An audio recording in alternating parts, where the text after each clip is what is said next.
Part two. So essentially what we're learning to do is we're learning to trust. And trusting is, like we said in the previous video, is like we're learning to go into a vessel of trust. And a lot of the time we reflect trust as something that we need to trust in someone.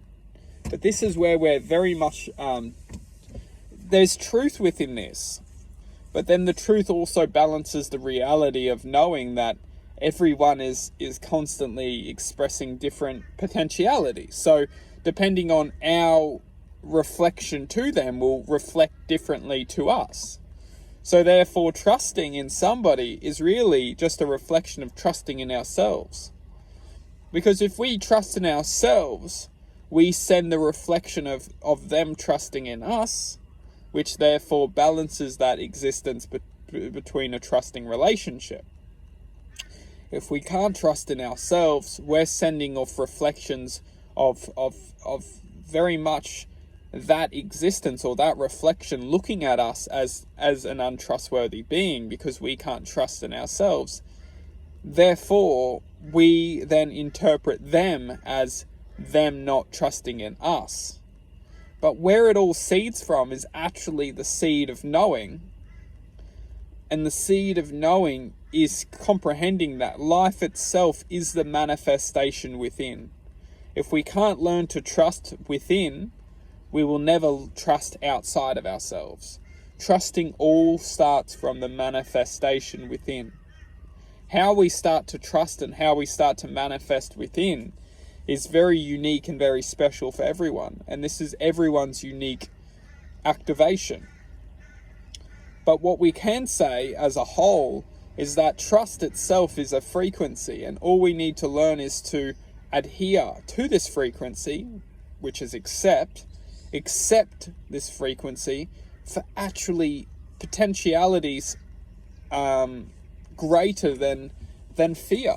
Because a lot of the time we can't trust because we're afraid. And actually break this down and think about it, is that we can't trust because we're afraid.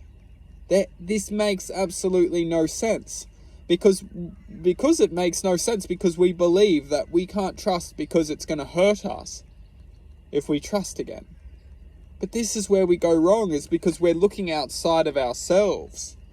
We're identifying outside of ourselves that outside of ourselves is going to fix us. And this is where we go wrong, is because this is the great illusion. Outside of ourselves is only a reflection of inside of ourselves. And when we start to reflect inside of ourselves and start to trust inside of ourselves, we start to reflect trust outside of ourselves. We start to learn to trust people again. We start to learn to share with people again. We start to learn to love people again. But until we learn to accept ourselves, trust ourselves, love ourselves, we'll never be able to reflect. It will always come across as like broken glass. People will look at us like not the true image, because we're not reflecting the true image. We're reflecting almost like a broken version of that true image, which absolutely isn't negative. This is just existence.